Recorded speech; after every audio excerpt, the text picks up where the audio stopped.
Hi, everyone. The dramatic events in Syria have, to some degree, pushed Gaza off the front pages of the mainstream media in the United States. But of course, the genocide continues, and so does the resistance. The northern part of Gaza has been flattened almost completely, and it's really clear that whether or not the Israelis plan to push settlements into northern Gaza, it seems unlikely that they will allow the population to return to that part of the strip, or even if they did, it's so devastated that there's no way for people to survive in that area, especially as Israel continues to restrict vital supplies to the northern part of Gaza, and Gaza as a whole, but especially to the north. There's some reports that uh, Hamas and Israel are close to a ceasefire agreement. If the past holds true, what has happened repeatedly is that Hamas has agreed to the terms that were on the table, and Israel at the last minute puts in additional demands that make an agreement impossible. Whether that will happen now or not, we don't know. Reports about the purported agreement suggest two phases. One, a 42-day ceasefire in which Israel is supposed to withdraw from the populated areas of, of the Gaza Strip, but maintaining its presence in the Netzarim Strip that cuts the limited part of Gaza in half, and at the border with Egypt. And then that's supposed to be, and with the release of some of the captives that are being held in Gaza in return for Israel releasing some on its end. Phase two is supposed to be a permanent ceasefire, or whatever permanent means in this situation, and the release of the remaining prisoners held in Gaza, and supposedly some high profile Palestinian prisoners held by Israel, but it's unclear whether they'll be released or deported outside of Palestine. So, and also, the violence continues in the West Bank, again, with less publicity. And in this case, sort of remarkably, the police forces of the Palestinian Authority have joined the Israelis in attacking the resistance in the city of Jenin in the northern part of the West Bank in an attempt to gain legitimacy with Israel and the United States. In Lebanon, the so-called ceasefire exists mostly on the Lebanese side and not on the Israeli side. And the parties that are supposed to guarantee the ceasefire are meeting in the next day or two. And of course, those are parties that are partisan to Israel, the U.S., and France in particular.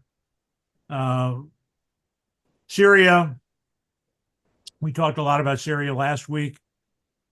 Um, the leader of Hayat Tahrir al-Sham continues his PR offensive with the active collaboration of the U.S. mainstream media.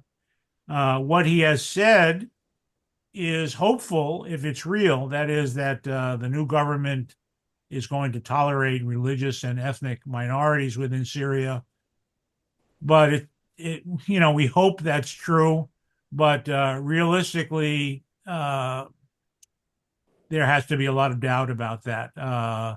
Whether or not that's really Golani's intent, or al-Ashara, as he's now called, his given name, or not. There are certainly lots of forces allied with his movement that are seeking revenge and repression against ethnic and religious minorities. So we can hope, for the sake of the Syrian people, that this is what comes to pass, but they're certainly not assuming, and we should not assume, that that's the future.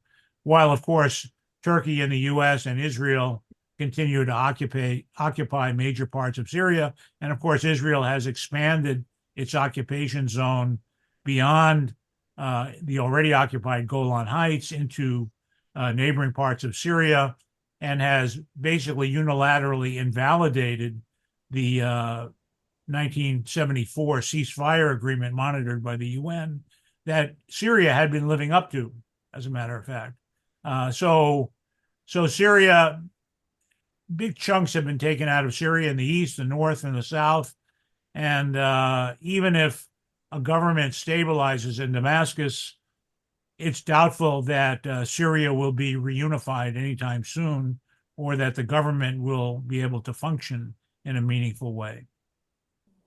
And speaking internationally, some of you have seen that Israel broke off diplomatic relations with Ireland because the Irish are supposed to be anti-Israel. And of course, probably a lot of people in Ireland are happy about this. So the Israel took its flag down on its embassy in Dublin, and the Irish continue to express solidarity with Palestine more than any other European nation, again, because they have their own very deep and long history with European British colonialism in particular, and, automatically sympathize with other colonized people.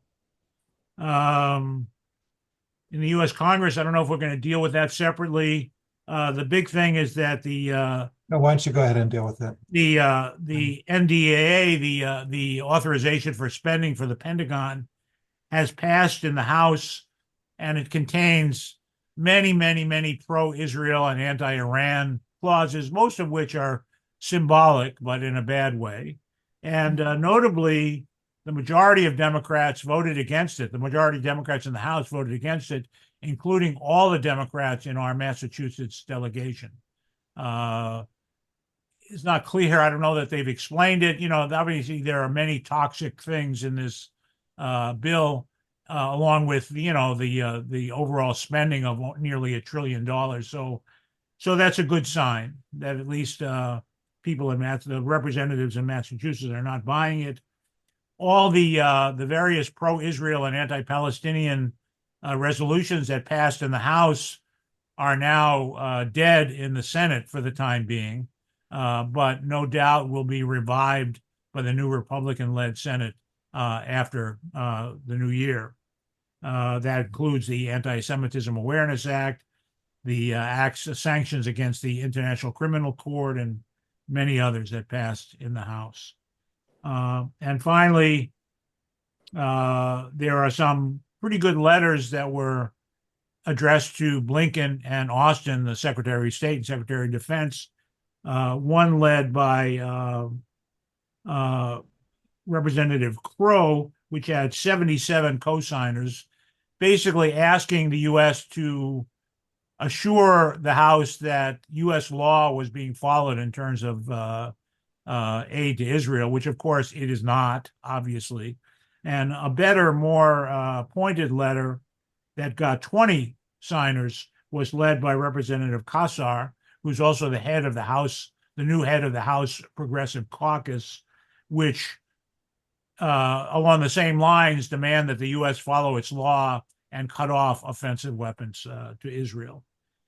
So there are various other minor things going on in the House, but basically U.S. politics are sort of now in suspension until after the Trump inauguration.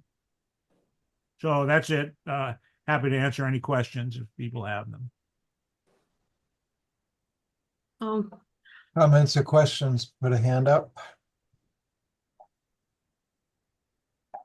Mike. Hi there. Yeah, I just came in a teeny bit late, but I think Mike Hirsch, I don't think he's with your organization, but he passed on the General Assembly vote from yesterday.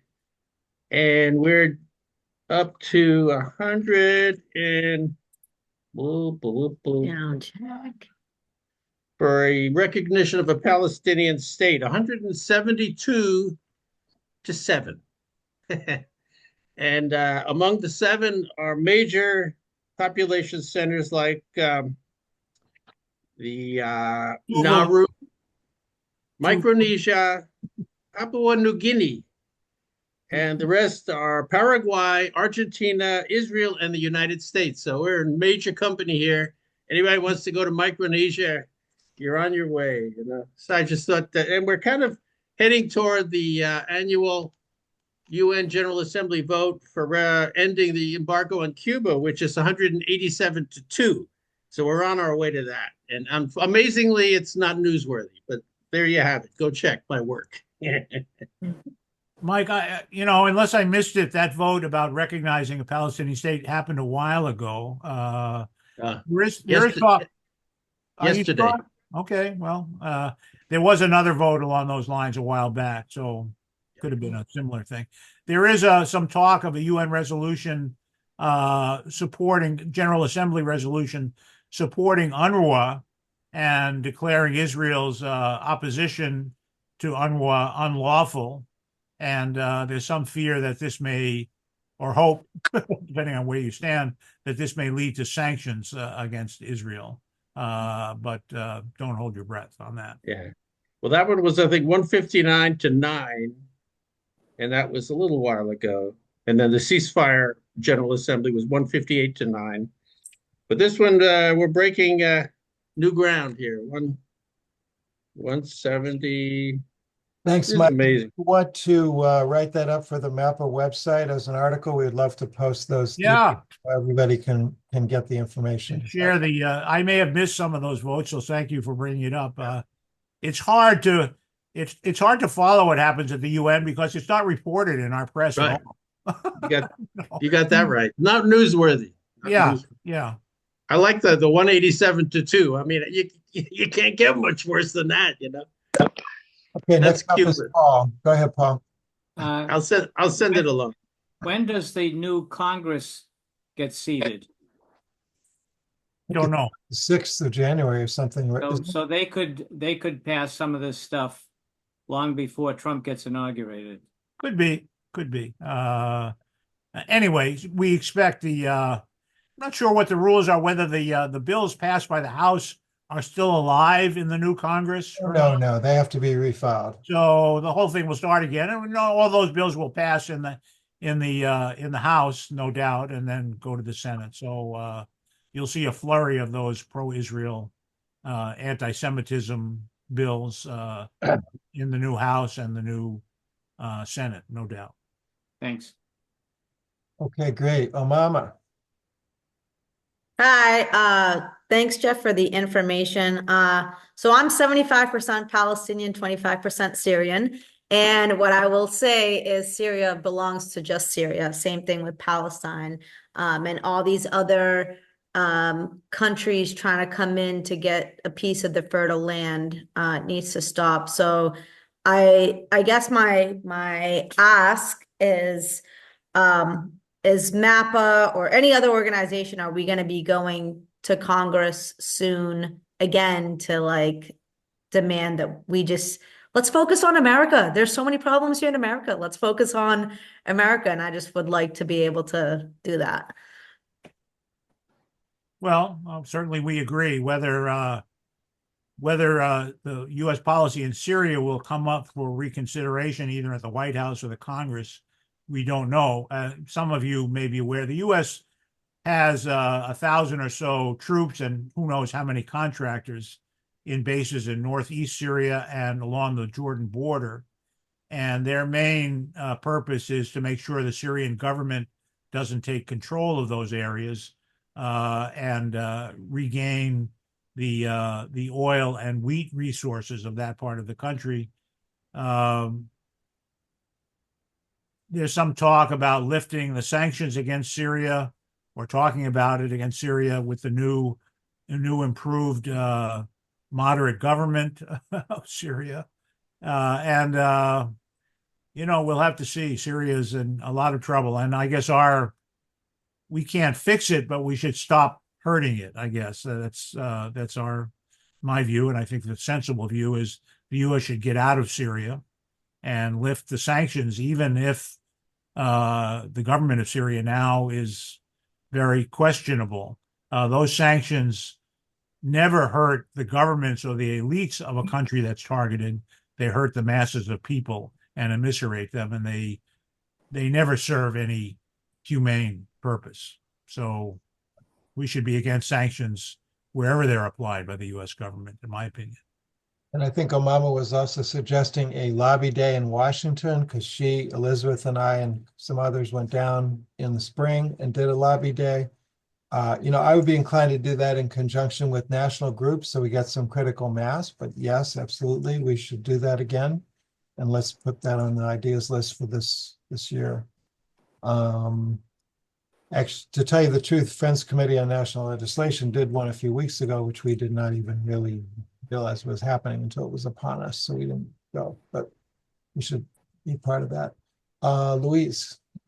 Oh, I was just going to say that I think that the influence in Ireland would make sense to try to make the most of that. What I'm trying to do is there has been some really interesting stories in the Irish Times about the Irish sentiment about Gaza, and that there's a lot of Irish Americans who are really active in politics. So I'm trying to get more awareness of what's going on in Ireland is vis-a-vis Gaza, because I think that Ireland, the Irish have a lot of influence here. So we'll see what happens. I'm going to go to a meeting tomorrow night with the Irish. Yeah, no, I think there's a lot of Irish politicians. I mean, it's trying to make the most of what's sort of an underreported situation. Thank you. You're welcome. Okay, great. Val.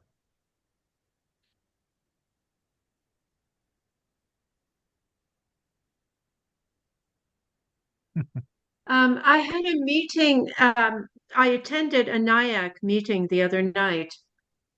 And of course, NIAC is thank you, Jeff, for your excellent presentation on Syria. It's just outrageous and heartbreaking, both. But Israel, I think, is getting ready to do something to Iran as well. With the support of the US. NIAC is launching a no war with Iran campaign. And when I was speaking with them the other night, I said that this was definitely something that we could work with them on, because of course we don't want war with Iran either. I'm really very troubled by the possibility that there is going to be some kind of bombing campaign against Iran.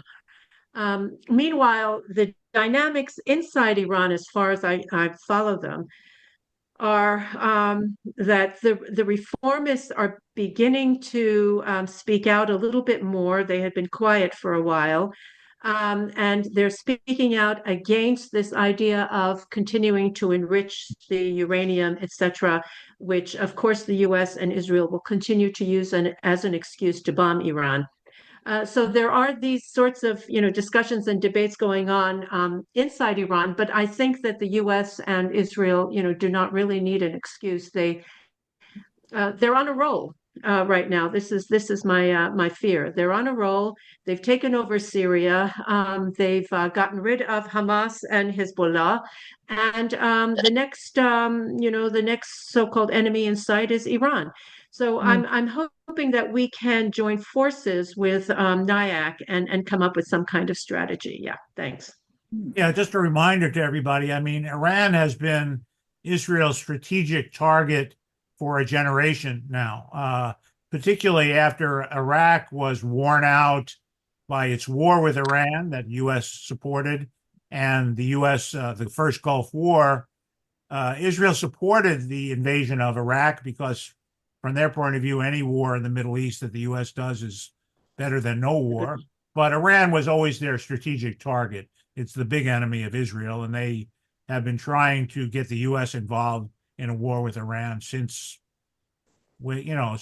before 2000. And that's a real danger, because nobody knows what Trump will do, and Israel feels emboldened now after the destruction of Syria.